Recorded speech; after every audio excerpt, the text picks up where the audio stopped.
Bismillahirrahmanirrahim. Assalamualaikum warahmatullahi wabarakatuh. Waalaikumsalam. Cerita basa-basi. Kembali lagi bersama Mas Kiai Edi Mulyono. Seruput kopinya dulu. Karo ngutut, Bah. Karo ngutut. Gini Mas Kiai. Ya. Saya sering mendapat kiriman misterius lah dari seseorang, itu lewat paket. Ya. Itu bentuknya macam-macam. Jadi kalau menjelang Lebaran itu saya mendapat biasanya kiriman sarung, Ya. kemudian kurma, Ya. madu. Itu Oke. kalau menjelang hari raya lah. Obat kuat segala. Wah, ada obat kuat.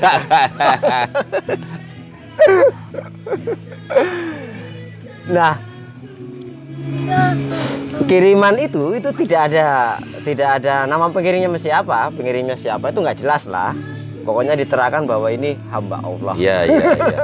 Iya. Nah, itu kalau Ramadan. Iya. Nah, kalau saat-saat biasa ya kadang-kadang dapat kiriman telur asin, Ya. kemudian sambal. Ya. Nah, itu kan kalau dalam dinilai dari segi nilainya ya itu biasa-biasa saja lah. Oke. Tetapi nilai kebahagiaannya Mas Kiai itu luar biasa. Jadi setiap mendapat kiriman aneh itu saya selalu merasa bahagia, bahkan tidak hanya saya, seluruh keluarga. Nah, kemudian spontan saya mengucapkan doa. Siapapun pengirimnya, pokoknya saya berterima kasih karena tidak ada namanya. Ya. Kemudian saya doakan semoga rezekinya semakin melimpah. Ya, amin, amin. Semoga dijauhkan dari mara bahaya, dari musibah. Ya, Semoga amin. selalu disehatkan. Pokoknya seluruh doa yang baik. Dan itu spontan. Iya. Nah, saya itu kan curiga bahwa pernahlah curiga bahwa ini mungkin pengirimnya adalah seorang kiai dari Jogja, namanya Edi Mulyono. Curiga ya? Saya curiga, tapi buat apa untuk mengklarifikasi? Iya, Ya iya, saya iya. diamkan aja. Dan ternyata juga bukan hanya saya Mas Kiai. Hmm. Itu banyak yang kemudian mendapat kiriman yang sama. Iya, Karena kan iya. era medsos, tahu Ya, sendiri betul, kan, betul, betul. mereka saling mengupload kirimannya. Nah, jadi itu artinya ada seseorang yang membuat bahagia banyak orang dalam waktu seketika meskipun berjauhan. Nah, ini kita kaitkan dengan Kanjeng Nabi. Ya. Nah, Kanjeng Nabi itu setiap kali bepergian itu selalu membawa oleh-oleh untuk keluarganya. Ya. Dan juga kita tahu Kanjeng Nabi itu sangat suka memberi hadiah Ya. kepada sahabat-sahabatnya. Bahkan ada seorang penyair misalnya yang dulunya sangat menjelek-jelekan Islam. Ya. Kemudian pada akhirnya dia berbalik. Dan syair-syairnya kemudian berbalik membenarkan Islam. Oleh Kanjeng Nabi dihadiahi sorban kan? Iya, tahu saya. Nah, Ka'ab itu- bin Zuhair. Itu luar biasa. Ka'ab bin Zuhair. Dan juga Kanjeng Iya, Nabi iya. kan sering memberi hadiah, Betul. hadiah baju besi, Betul. hadiah macam-macam lah. Mm-mm. Nah, ini konteks hadiah. Mm-mm. Ini bagaimana Mas Kiai menanggapinya nih? Ya. Hadiah itu kan hanya istilah kita. Ya. Iya dah. Nah, saya punya pengalaman gini dulu. Dulu sekali. Mm-mm. Saya punya kebiasaan. Ini diantaranya ya. Jadi jelang Lebaran itu saya berkirim hadiah-hadiah, Mm-mm. sedekah lah maksud saya. Ada salah satu Pak Lek saya itu kaya raya, Wah. gitu. Saya bingung waktu itu. Yang saudara lain saya kasih, Pak Lek ini bagaimana? Saya khawatir kalau saya kasih tersinggung, gitu. Nggak dikasih tersinggung juga. Yang lain dikasih kok aku enggak. Kalau dikasih, wah kok aku dilecehkan. Wong aku udah kaya raya gitu loh. Sampai kemudian aku dapat nasihat dari Abah ya, almarhum Abah.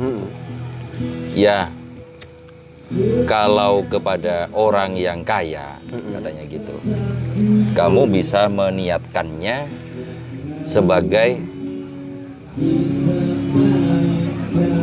hadiah, gitu, tanda pangestu, gitu. Tanda ingat lah. Iya, tanda pangestu, tanda hubungan batin, gitu loh. Nah, saya lalu mantap, wah Pak Le ini saya kasih. Iya. Nah, saya bilang, Le, gitu ya, ngapunten, mohon maaf, ini hanya tanda pangestu dari saya, hadiah. Oh iya, terima kasih, gitu. Nah, saya lalu punya jawabannya, gitu kan? Nah, dari pengalaman ini, saya lalu memahami satu hal, bahwa sedekah itu memang ada hierarkinya. Penerima 1, 2, 3 kan, nomor 1 jelas keluarga ya. Lalu sanak kerabat, lalu fakir miskin dan seterusnya. Ini tidak lalu artinya ini juga membuka pintu bagi saudara-saudara kita atau orang-orang sahabat kita yang kaya raya. Mereka juga boleh untuk diberi sedekah itu hanya untuk kepentingan etik, kita menyebutnya hadiah. Kan gitu.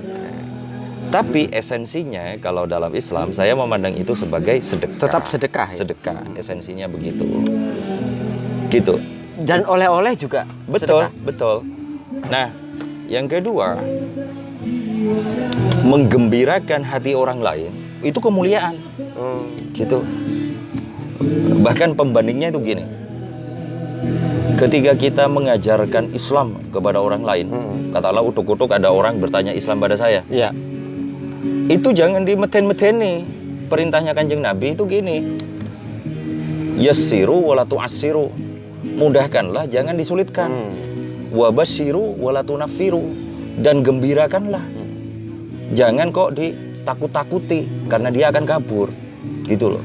Artinya saya memandang ya hitoh kita lah sebagai manusia itu untuk senang digembirakan.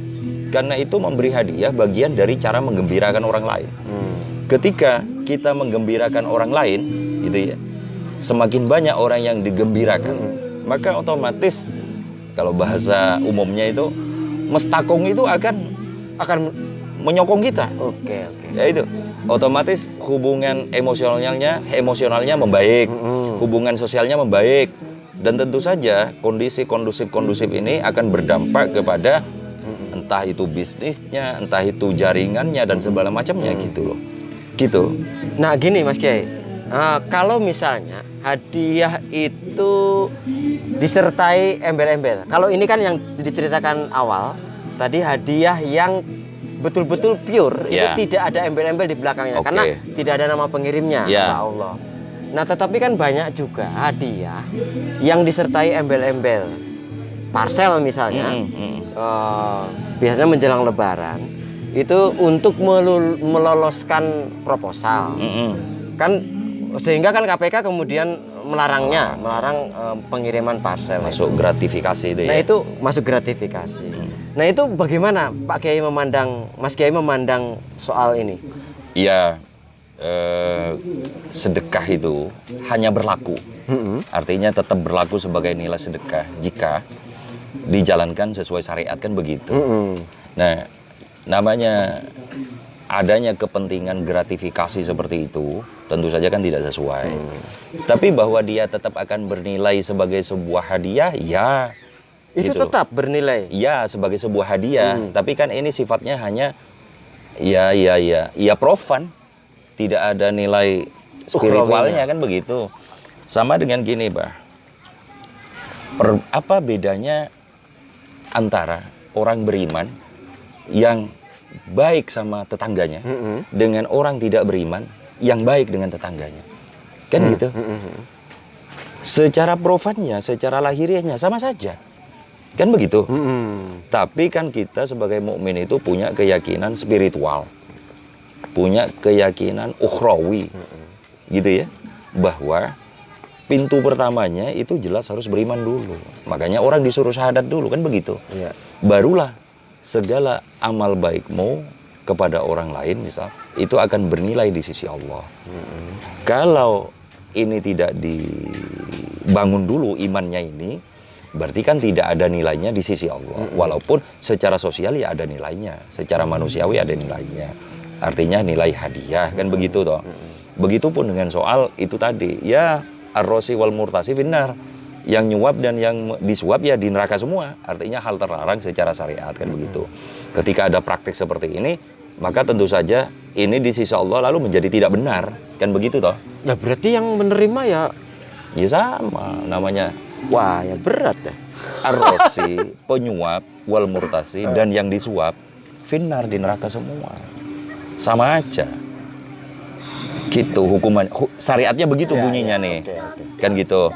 Nah, makanya memang sedekah itu hanya akan bernilai di sisi Allah, kan begitu ya. Pandangan kita kan ke sisi itu. Jika memang murni benar-benar lillahi ta'ala, kan begitu. Gitu. Nah, itu artinya kalau sedekah yang disertai embel-embel itu ya memang ada manfaatnya hanya dunia berarti. Iya, saya memandangnya begitu. Di sisi Allah ya enggak. Sama dengan gini, kalau bahasa Al-Quran gini, di Al-Baqarah itu gini, sedekah dengan cara memberikan yang tidak baik, ya. misalnya dibanting, Ya. diambil, gitu ya, itu nggak ada nilainya di sisi Allah itu, gitu. Itu Nah kalau gini, Mas Kiai, ini kalau misalnya terjadi bencana, kemudian kan biasanya ada relawan untuk mengumpulkan pakaian-pakaian layak pakai. Nah, biasanya kan kalau orang-orang kemudian memilih pakaian yang sudah tidak dipakai, itu artinya pakaian bekas yang tidak disenangi oleh dia. Nah sementara dalam sedekah kan juga sebetulnya itu ketika memuliakan seseorang dengan sedekah itu harus dipilih yang terbaik. Betul. Nah itu bagaimana ini memandang ini? Memang ada ayatnya itu. Lantana lul birro hatta tumfiku mimma tuhibbun. Engkau tidak akan mendapatkan kebaikan dan kemuliaan sampai engkau menafkahkan apa yang kau cintai, gitu loh. Memang ada ayatnya begitu, tapi ginilah ya, cara pandang moderatnya itu gini loh. Gimana? Istilah layak pakai yang mungkin saja kita sudah tidak begitu suka terhadap itu, lalu disumbangkan untuk bencana. Ya wis lah, ada manfaatnya juga lah ya gitu loh. Tapi ini bukan derajat yang mulia, bukan yang tinggi. Sama persis dengan gini, Bah. Boleh tidak sedekah itu diceritakan ke orang lain? Boleh. Boleh. Orang lalu menyebutnya tahaddus bin nikmah, gitu ya. Tapi ada derajat yang lebih tinggi, yaitu bersedekah dengan tidak ngomong-ngomong. Itu lebih tinggi, lebih mulia di sisi Allah, begitu. Kiranya begitu juga. Misalnya gini, saya punya sepatu, ada dua nih. Yang satu saya suka banget, yang satu biasa. Ketika saya mensedekahkan yang biasa, ya nilainya adalah, tapi akan lebih mulia jika yang saya sukai banget ya saya kasih. Tapi kan itu susah. Sama dengan kita gini, sholat Jumat, kita nyemplungin uang 2.000. Seberapa cinta kita kepada uang 2.000? Ya biasa aja toh. Tapi tetap aja kan ada nilainya. Tapi beda kalau yang dicemplungin 50.000, kan begitu. Nah, gitu loh maksudnya. Tapi ya tetap lah kebaikan itu, insya Allah kebaikan semua. Iyalah. Cuma kan derajatnya berbeda-beda. Kalau yang nyumbangnya yang disukai atau nilainya besar, itu dapatnya unta misal gitu loh. Kalau yang nyemplungin 1.000 itu dapatnya telur bebek. Kalau guyonan orang NU, tapi kok namanya hanya sebatas guyonan ya. Jadi kalau berhadapan dengan orang NU, kalau ada orang NU itu menyenangi sesuatu, mintalah, maka akan dikasihkan, katanya. Itu sebatas guyonan. Iya, masuk akal. Terima kasih Mas Kiai. Baik. Cerita basa-basi, kita bertemu lagi di episode berikutnya. Assalamualaikum warahmatullahi wabarakatuh. Waalaikumsalam.